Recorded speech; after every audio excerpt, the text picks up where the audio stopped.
that what I write can't be deleted or changed. Not that that's happened, it's just everything blurs together here, and the fog of memory lends a strange cast to things. I'm starting to feel cramped in this small apartment. Maybe that's the problem. I just had to go and choose the cheapest apartment. The only one in the basement.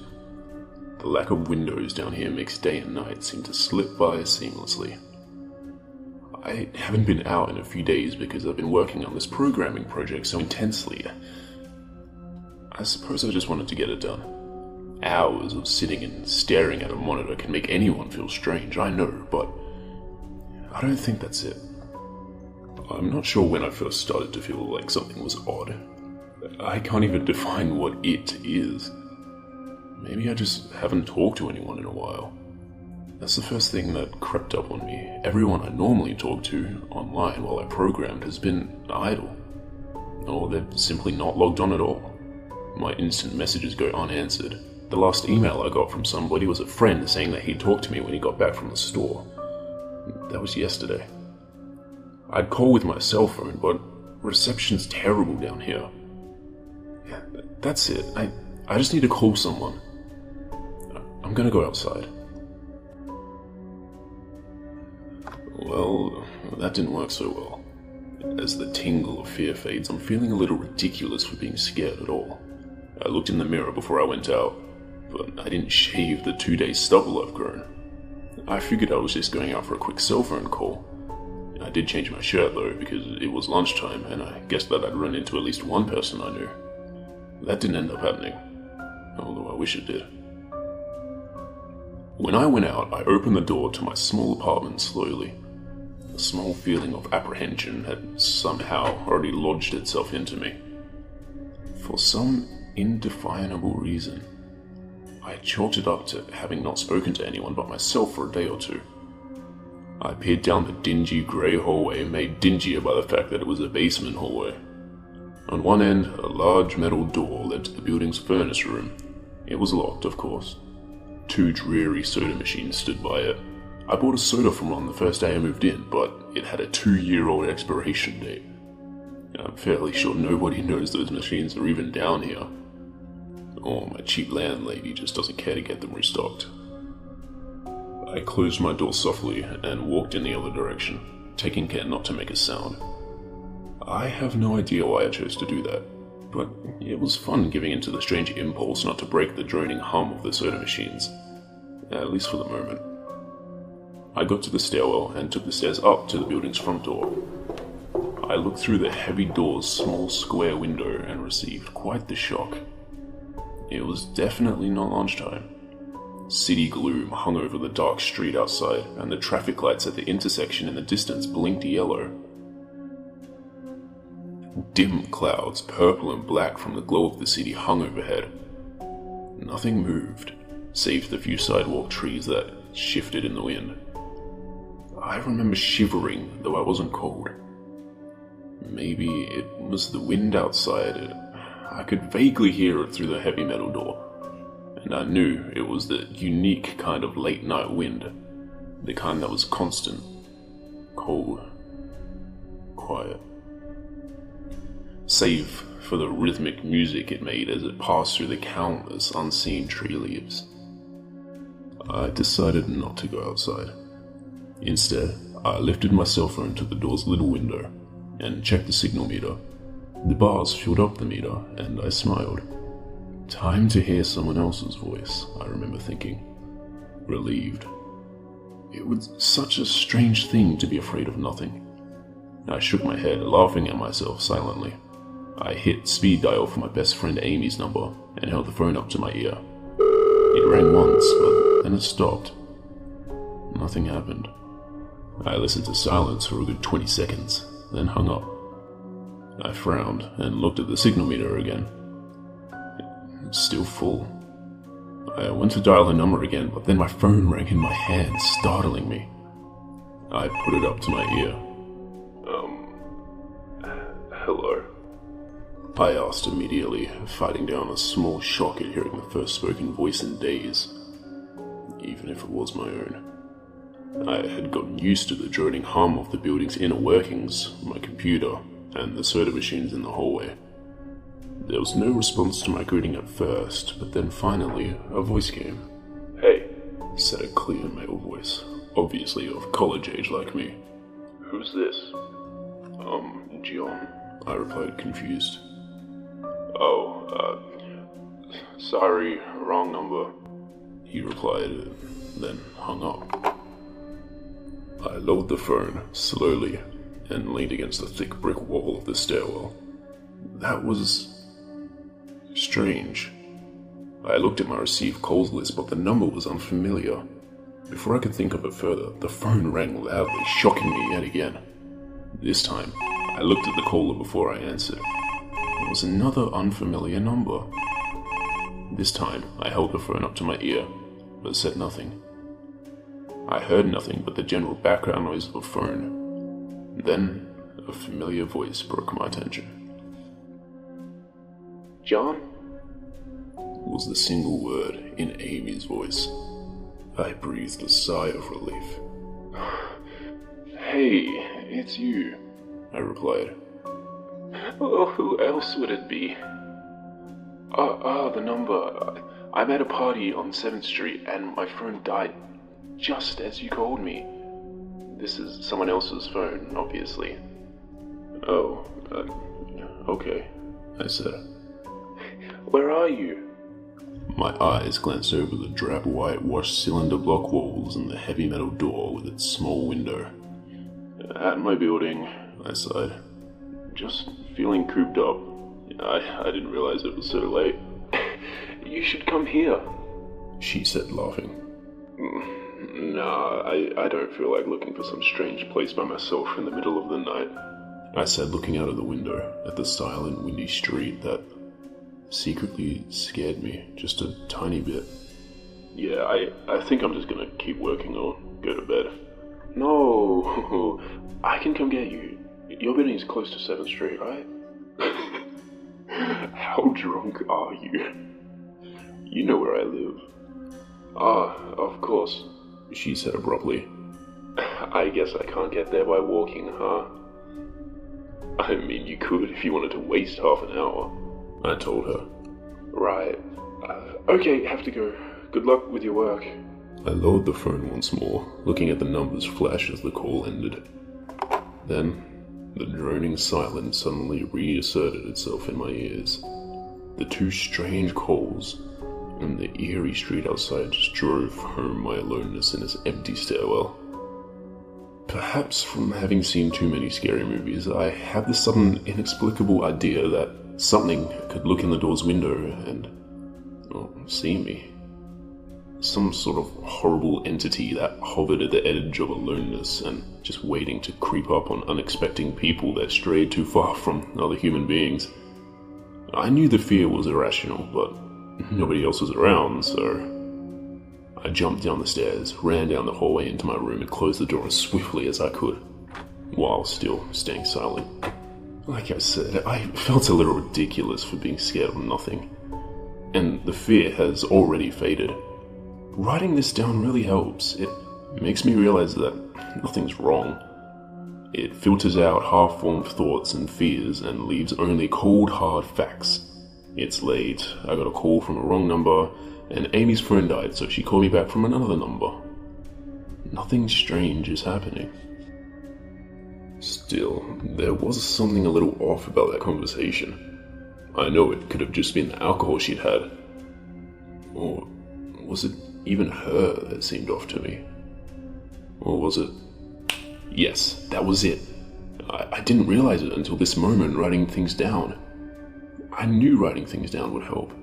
She said she was at a party, but I only heard silence in the background. Of course, that doesn't mean anything in particular, as she could have just gone outside to make the call. No, that couldn't be it either. I didn't hear the wind. I need to see if the wind is still blowing. Monday. I forgot to finish writing last night. I'm not sure what I expected to see when I ran up the stairwell and looked out the heavy metal door's window. I'm feeling ridiculous. Last night's fear seems hazy and unreasonable to me now. I can't wait to go out into the sunlight. I'm going to check my email, shave, shower, and finally get out of here. Wait, I think I heard something. It was thunder. But that whole sunlight and fresh air thing didn't happen. I went out into the stairwell and up the stairs only to find disappointment. The heavy metal door's little window showed only flowing water as torrential rain slammed against it. Only a very dim, gloomy light filtered in through the rain, but at least I knew it was daytime, even if it was a grey, sickly, wet day. I tried looking out the window and waiting for lightning to illuminate the gloom, but the rain was too heavy, and I couldn't make out anything more than vague, weird shapes moving at odd angles in the waves washing down the window. Disappointed, I turned around, but I didn't want to go back to my room. Instead, I wandered further up the stairs past the first floor and the second. The stairs ended up at the third floor, the highest floor in the building. I looked through the glass that ran up the outer wall of the stairwell, but it was that warped, thick kind that scatters the light. Not that there was much to see through the rain to begin with. I opened the stairwell door and wandered down the hallway. The 10 or so thick wooden doors, painted blue a long time ago, were all closed. I listened as I walked, but it was the middle of the day, so I wasn't surprised that I heard nothing but the rain outside. As I stood there, in the dim hallway, listening to the rain, I had the strange, fleeting impression that the doors were standing like silent granite monoliths erected by some ancient, forgotten civilization for some unfathomable guardian purpose. Lightning flashed, and I could have sworn that just for that moment, the old grainy blue wood looked just like rough stone. I laughed at myself for letting my imagination get the best of me. But then it occurred to me that the dim gloom and lightning must mean that there was a window somewhere in the hallway. A vague memory surfaced, and I suddenly recalled that the third floor had an alcove and an inset window halfway down the floor's hallway. Excited to look out into the rain and possibly see another human being, I quickly walked over to the alcove, finding the large, thin glass window. Rain washed down it, as with the front door's window. But I could open this one. I reached a hand out to slide it open, but hesitated. I had the strangest feeling that if I opened that window, I would see something absolutely horrifying on the other side. Everything's been so odd lately. So I came up with a plan, and I came back here to get what I needed. I don't seriously think anything will come of it, but I'm bored. It's raining, and I'm going stir crazy. I came back to get my webcam.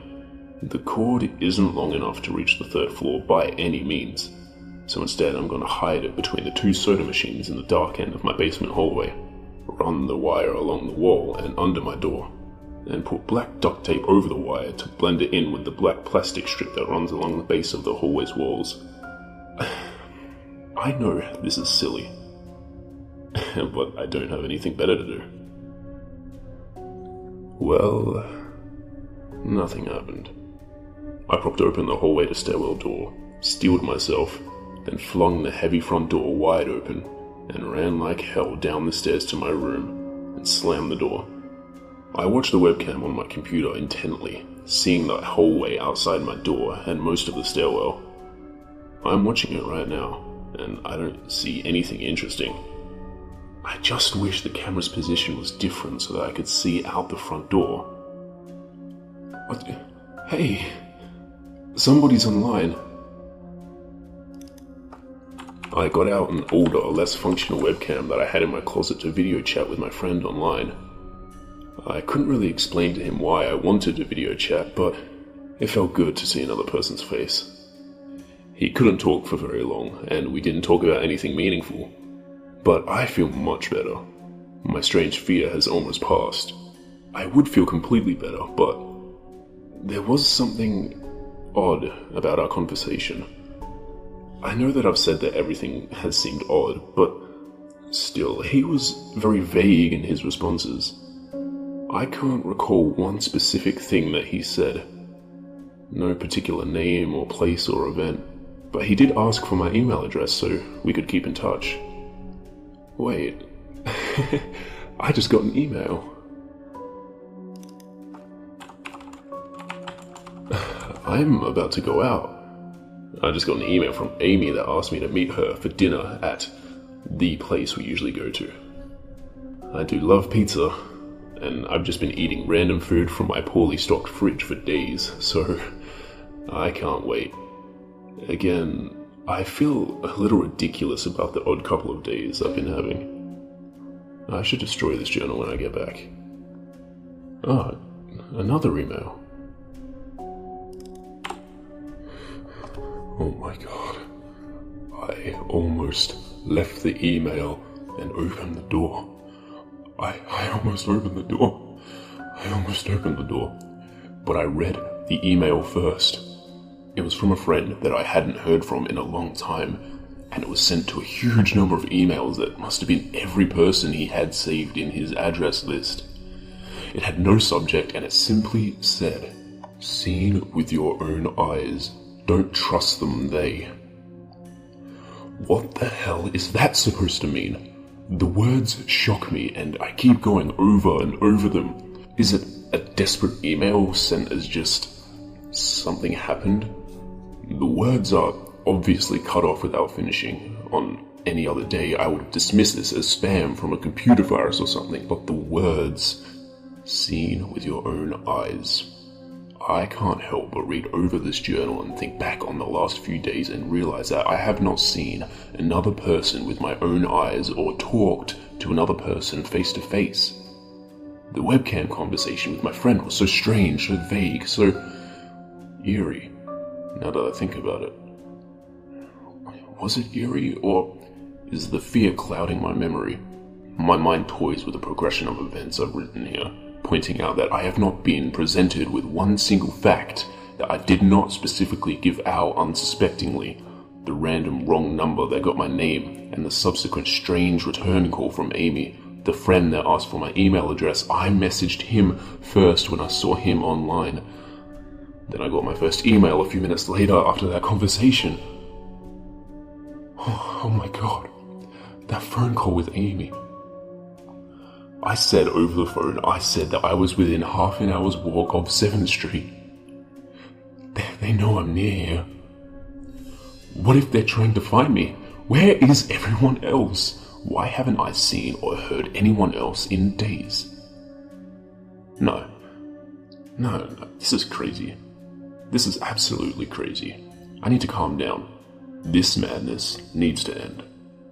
I don't know what to think. I ran about my apartment furiously, holding my cell phone up to every corner to see if I could get a signal through the heavy walls. Finally, in the tiny bathroom near one ceiling corner, I got a single bar. Holding my phone there, I sent a text message to every number in my list. Not wanting to betray anything about my unfounded fears, I simply sent, "You seen anyone face to face lately?"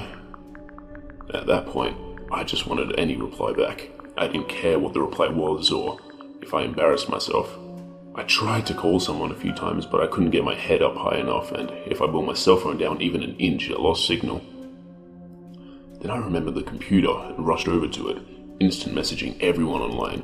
Most were idle or away from their computer. Nobody responded. My messages grew more frantic, and I started telling people where I was and to stop by in person for a host of barely passable reasons. I didn't care about anything by that point. I just needed to see another person. I also tore apart my apartment looking for something that I might have missed. Some way to contact another human being without opening the door. I know it's crazy. I know it's unfounded, but what if? What if? I just need to be sure. I taped the phone to the ceiling just in case. Tuesday. The phone rang. Exhausted from last night's rampage, I must have fallen asleep. I woke up to the phone ringing and ran into the bathroom, stood on the toilet and flipped open the phone taped to the ceiling. It was Amy, and I feel so much better. she was really worried about me, and apparently had been trying to contact me since the last time I talked to her.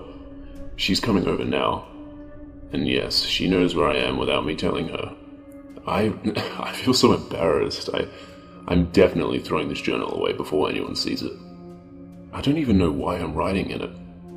Maybe it's just because it's the only communication I've had at all since God knows when.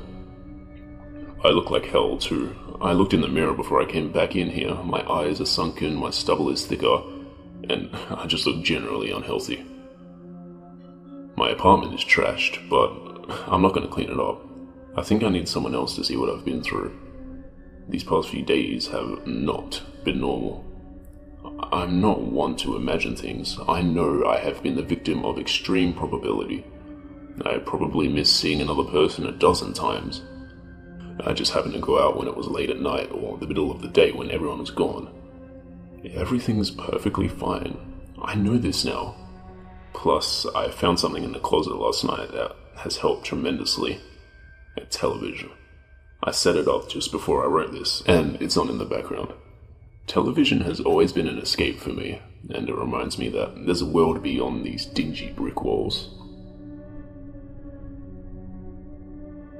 I'm glad Amy's the one that responded to me after last night's frantic pestering of everyone I could contact. She's been my best friend for years. She doesn't know it, but I count the day that I met her among one of the few moments of true happiness in my life. I remember that warm summer day fondly. It seems a different reality from this dark, rainy, lonely place. I feel like I spent days sitting in that playground, much too old to play, just talking with her and hanging around doing nothing at all.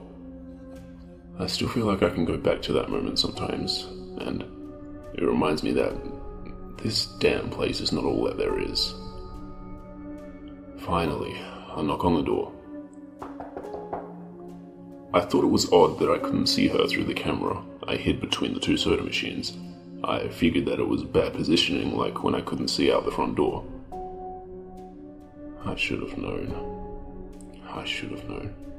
After the knock, I yelled through the door jokingly that I had a camera between the soda machines because I was embarrassed myself that I had taken this paranoia so far. After I did that, I saw her image walk over to the camera and look down at it. She smiled and waved. "Hey," she said to the camera, brightly, giving it a wry look. "It's weird, I know," I said into the mic attached to my computer. "I've had a weird few days."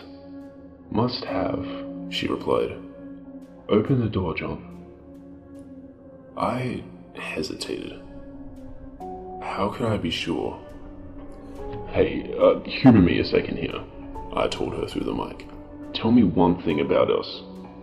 Just prove to me that you are you." She gave the camera a weird look.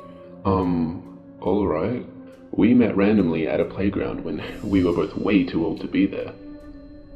I sighed deeply as reality returned and fear faded. God, I've been so ridiculous. Of course it was Amy. That day wasn't anywhere in the world except in my memory. I'd never even mentioned it to anyone. Not out of embarrassment, but out of a strange secret nostalgia and a longing for those days to return.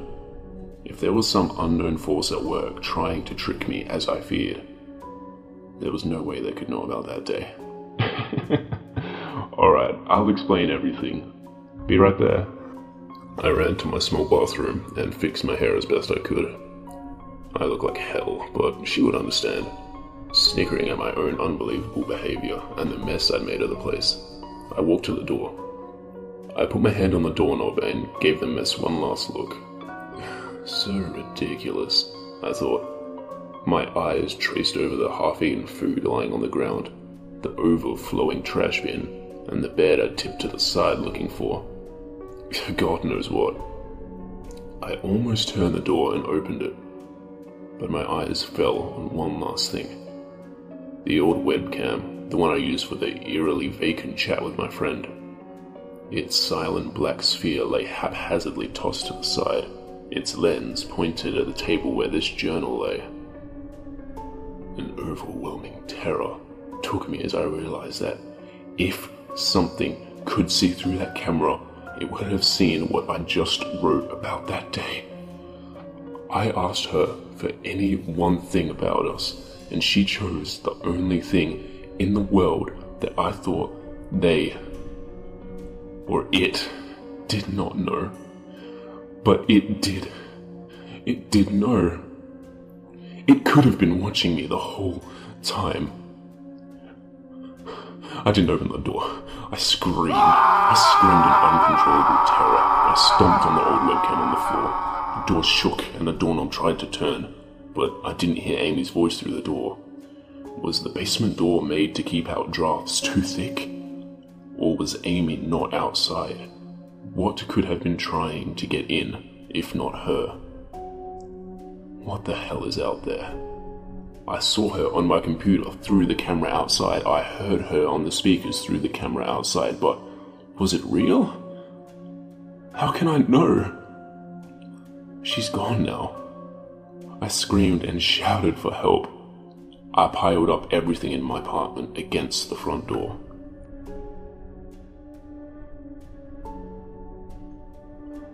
Friday.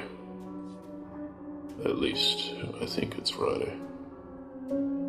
I broke everything electronic. I smashed my computer to pieces. Every single thing on there could have been accessed by network access or worse, altered. I'm a programmer. I know every little piece of information I gave out since this started. My name, my email, my location, none of it came back from outside until I gave it out. I've been going over and over what I wrote. I've been pacing back and forth, alternating between stark terror and overpowering disbelief. Sometimes I'm absolutely certain some phantom entity is dead set on the simple goal of getting me to go outside. Back to the beginning, with the phone call from Amy. She was effectively asking me to open the door and go outside. I keep running through it in my head. One point of view says I've acted like a madman, and all of this is the extreme convergence of probability. Never going outside at night at the right time because of pure luck. Never seeing another person by pure chance, getting a random nonsense email from some computer virus at just the right time. The other point of view says that extreme convergence of probability is the reason that whatever's out there hasn't gotten me already. I keep thinking I never opened the window on the 3rd floor. I never opened the front door until that incredibly stupid stunt with the hidden camera, after which I ran straight to my room and slammed the door. I haven't opened my own solid door since I flung open the front door of the building. Whatever's out there, if anything's out there, never made an appearance in the building before I opened the front door. Maybe the reason it wasn't in the building already was that it was elsewhere, getting everyone else. And then it waited until I betrayed my existence by trying to call Amy. A call which didn't work until it called me and asked my name. Terror literally overwhelms me every time I try to fit the pieces of this nightmare together. That email, short, cut off. Was it from someone trying to get word out? Some friendly voice desperately trying to warn me before it came? Seeing with my own eyes, don't trust them. Exactly what I've been so suspicious of. It could have masterful control of all things electronic, practicing its insidious deception to trick me into coming outside. Why can't it get in? It knocked on the door. It must have some solid presence. The door, the image of those doors in the upper hallway as guardian monoliths flashes back in my mind every time I trace this path of thoughts. If there is some phantom entity trying to get me to go outside, maybe it can't get through doors. I keep thinking back over all the books I've read or movies I've seen, trying to generate some explanation for this. Doors have always been such intense foci of human imagination, always seen as wards or portals of special importance. Or perhaps the door is just too thick. I know that I couldn't bash through any of the doors in this building, let alone the heavy basement ones. Aside from that, the real question is, why does it even want me? If it just wanted to kill me, it could do it in a number of ways, including just waiting until I starve to death. What if it doesn't want to kill me? What if it has some more horrific fate in store for me? God, what can I do to escape this nightmare? A knock on the door. I told the people on the other side of the door I need a minute to think and then I'll come out. I'm really just writing this down so I can figure out what to do. At least this time I heard their voices. My paranoia, and yes, I recognize I'm being paranoid, has me thinking of all sorts of ways that their voices could be faked electronically. There could be nothing but speakers outside simulating human voices. Did it really take them 3 days to come talk to me? Amy is supposedly out there, along with 2 policemen and a psychiatrist. Maybe it took them 3 days to think of what to say to me. The psychiatrist's claim could be pretty convincing if it decided to think that this has all been a crazy misunderstanding. Not some entity trying to trick me into opening the door. The psychiatrist had an older voice, authoritarian but still caring. I liked it. I'm desperate just to see someone with my own eyes. He said I have something called cyber psychosis, and I'm just one of a nationwide epidemic of thousands of people having breakdowns triggered by a suggestive email that got through somehow. I swear, he said got through somehow. I think he means spread throughout the country inexplicably, but I'm incredibly suspicious that the entity slipped up and revealed something. He said I'm part of a wave of emergent behavior that a lot of other people are having the same problem with the same fears, even though we've never communicated. That neatly explains the strange emails about eyes that I got. I didn't get the original triggering email, I got a descendant of it. My friend could have broken down too and tried to warn everyone he knew against the paranoid fears. That's how the problem spreads, the psychiatrist claims. I could have spread it too with my text and instant messages online to everybody I know. One of those people might be melting down right now after being triggered by something I sent them.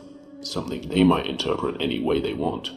Something like a text saying seen anyone face to face lately. The psychiatrist told me he didn't want to lose another one. That people like me are intelligent, and that's our downfall. We draw connections so well that we draw them even when they shouldn't be there. He said it's easy to get caught up in paranoia, in our fast-paced world, a constantly changing place where more and more of our interaction is simulated. I have to give him one thing. It's a great explanation. It neatly explains everything. It perfectly explains everything.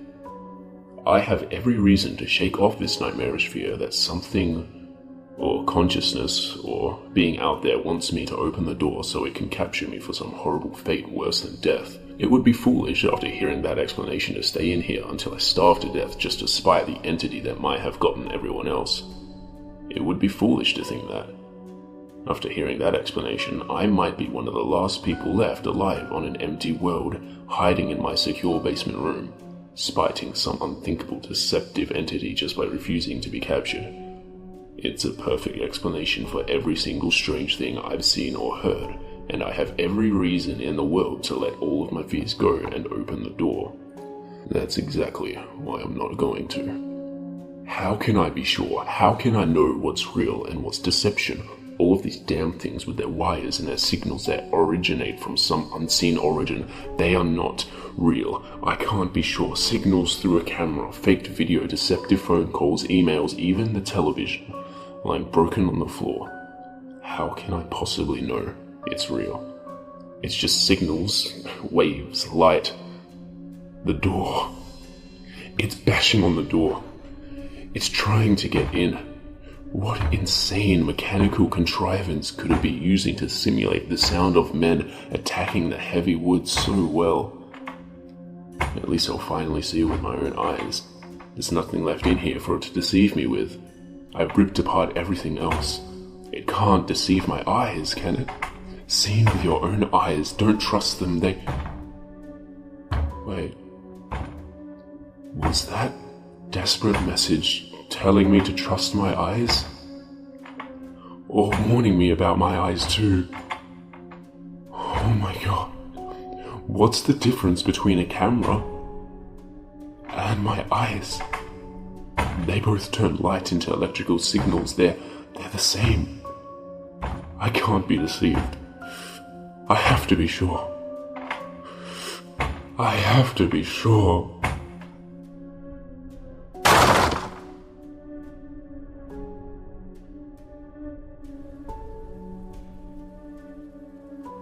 Date unknown.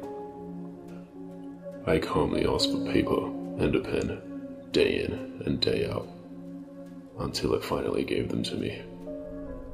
Not that it matters. What am I gonna do? Poke my eyes out. The bandages feel like part of me now. The pain is gone. I figured this would be one of my last chances to write legibly, as without my sight to correct mistakes, my hands will slowly forget the motions involved. This is a sort of self-indulgence. This writing, it's a relic of another time, because I'm certain everyone left in the world is dead, or something far worse. I sit against the padded wall, day in and day out. The entity brings me food and water. It masks itself as a kind of nurse, as an unsympathetic doctor. I think it knows that my hearing has sharpened considerably now that I live in darkness. It fakes conversations in the hallways on the off chance that I might overhear. One of the nurses talks about having a baby soon. One of the doctors lost his wife in a car accident. None of it matters. None of it is real. None of it gets to me. Not like she does.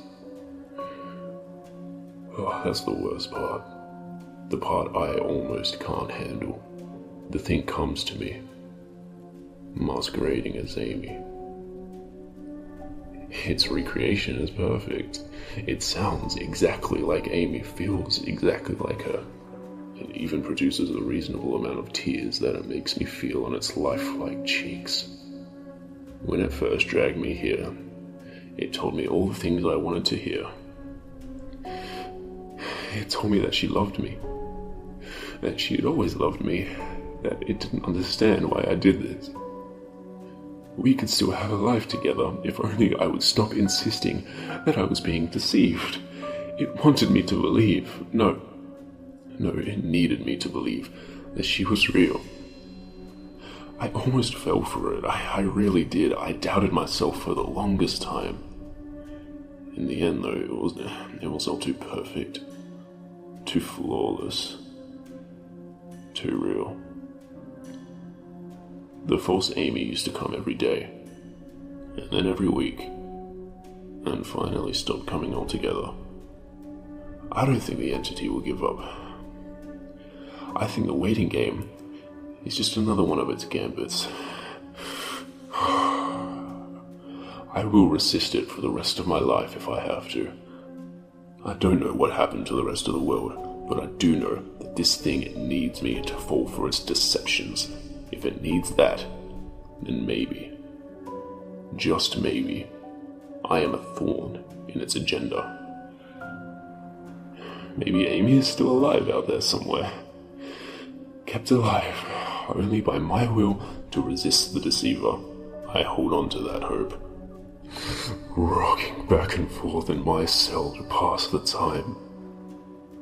I will never give in. I will never break. I am a hero.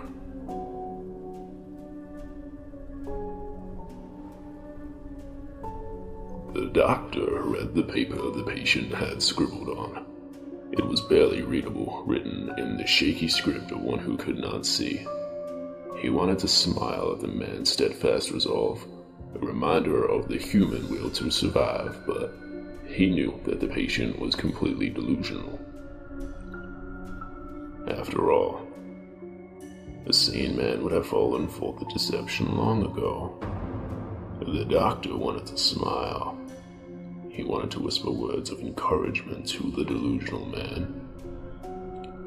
He wanted to scream, but the nerve filaments wrapped around his head and into his eyes made him do otherwise. His body walked into the cell like a puppet and told the patient once more that he was wrong, and there was nobody trying to deceive him. Bu tarz videoların devamı için bu videoyu beğenip paylaşarak ve yorum yaparak bize destek olabilirsiniz. Teşekkürler.